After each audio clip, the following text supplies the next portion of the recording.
Salam sejahtera saya ucapkan kepada Profesor Dr. Muhammad Izzaham dan rakan-rakan sekalian. Saya Michael Chen Cikgu akan membentangkan tajuk tentang pemantapan pembangunan pendidikan di kawasan pendalaman menerusi penstrukturan tenaga pengajar dan sosioekonomi tempatan.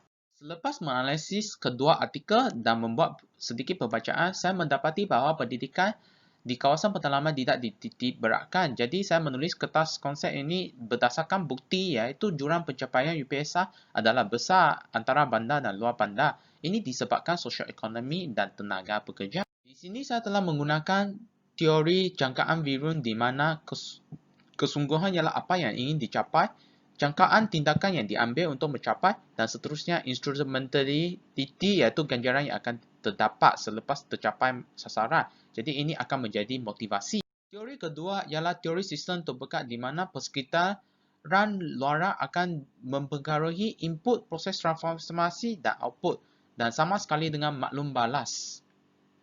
Kajian literatur yang saya buat ialah tentang pembangunan pendidikan di mana Isa dan Aini pada tahun 2017 menyatakan bahawa pelbagai pelan pembangunan pendidikan seperti PPPM 2013 sehingga 2025 digunakan oleh KPM untuk membangunkan pendidikan rakyat Malaysia supaya setaraf dengan pendidikan di peringkat antarabangsa.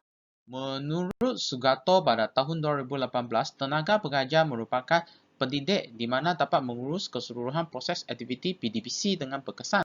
Sosial ekonomi pula ditarifkan oleh Saidi, Sino dan Othman pada tahun 2018 iaitu aktiviti komuniti dalam bidang ekonomi yang dapat mencipta punca pendapat kepada ahli masyarakat. Selepas analisis, dapatan kajian artikel saya pertama ialah dalam kemahiran dan perancangan sekolah, 52.3% graduan merasa pengurusan kemahiran adalah sangat penting semasa dalam merancang sekolah. Dan seterusnya, 48.72% graduan merasa mereka tidak cukup bersedia untuk memenuhi pasaran apabila mereka disuruh untuk bekerja. Melalui temu buah, 62.5% merasakan bahawa pekerjaan perancangan mereka sebagai perancang patut dititik beratkan. Dapatan kajian artikel kedua iaitu merangka semula perancangan pendidikan semasa iaitu Urban Planning Education UPE di negara jajahan. Isu yang dihadapi ialah sekolah tidak cukup sekolah masuk kerana faktor kos dan bahasa serta mereka mempunyai skala dan skop aktiviti tersendiri. Kedua, sekolah dibina di ibu kota sekarang. Tapi sekarang banyak yang sudah meluas ke seluruh negara.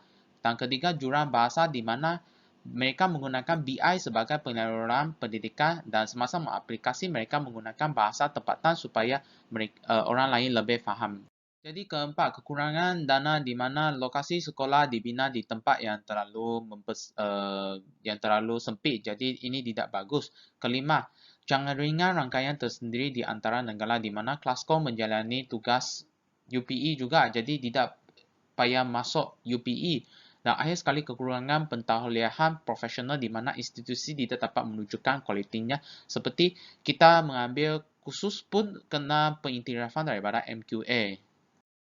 Jadi perbincangan bagi artikel 1 ialah pelajar universiti seharusnya sudah pandai merancang semasa mengaji dan mereka seharusnya fleksibel dan boleh berubah mengikut perubahan semasa.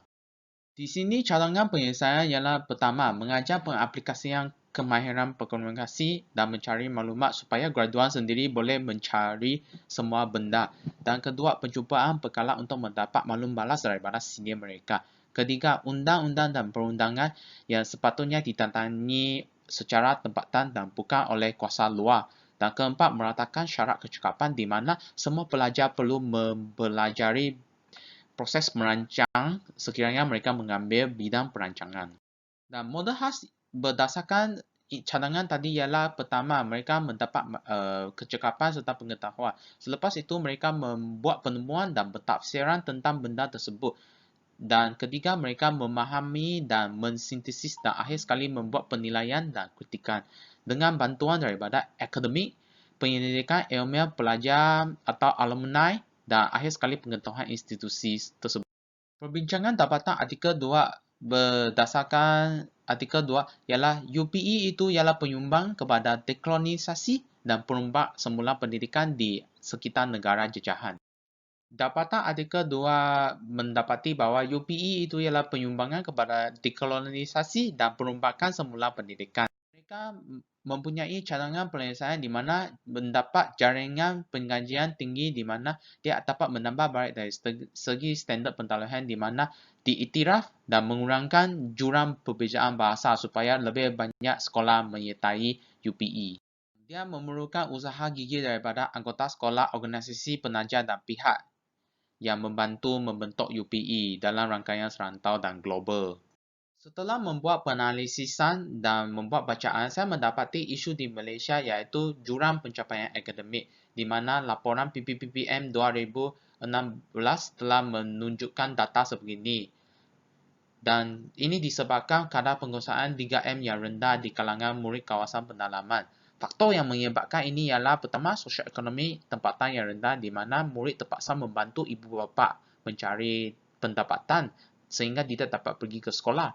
Kedua, kekurangan guru sebagai tenaga pengajar tempatan di mana guru tidak mahu masuk ke kawasan tempatan kerana mungkin mereka tidak biasa.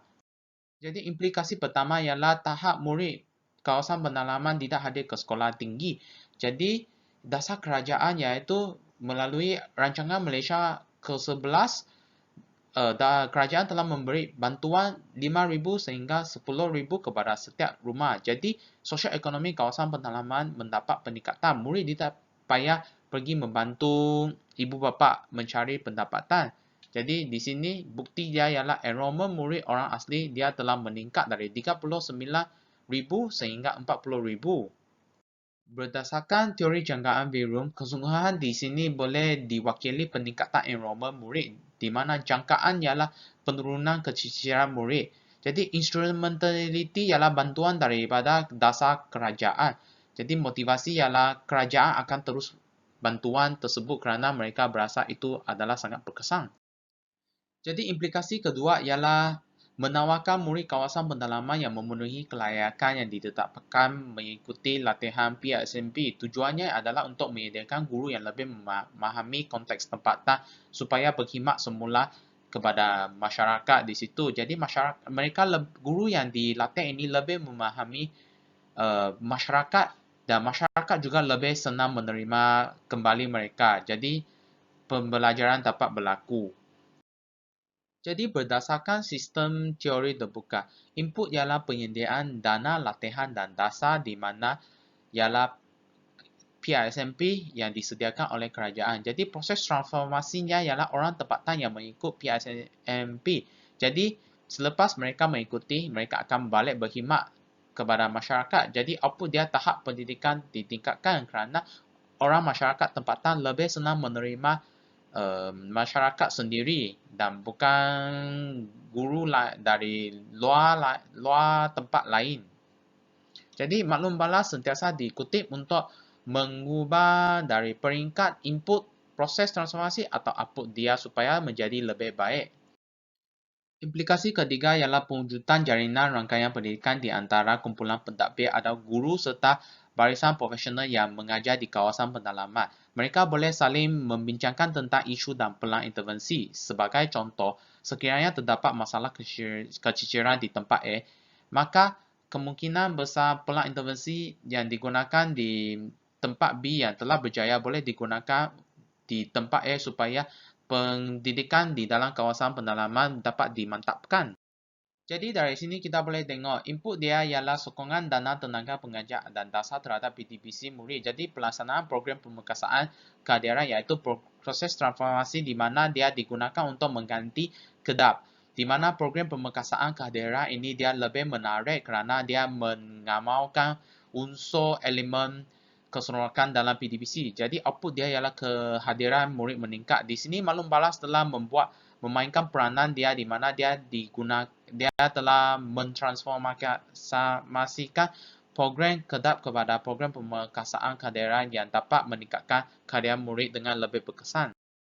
Akhir sekali, kesimpulannya ialah satu, sosioekonomi kawasan pendalaman diharapkan dapat dititik beratkan supaya murid tidak payah pergi bekerja dan mereka boleh hadir ke sekolah sudah. Kedua, program seperti PISMP dilatih kepada orang kawasan tempatan yang memenuhi kelayakan dan program pemekasan ke daerah yang dapat menarik minat murid ke sekolah dapat diteruskan dan dikubal supaya menjadi lebih baik. Dan ketiga, jaringan rangkaian pendidikan antara golongan pentadbir, guru dan profesional amat diperlukan. Sekian, terima kasih.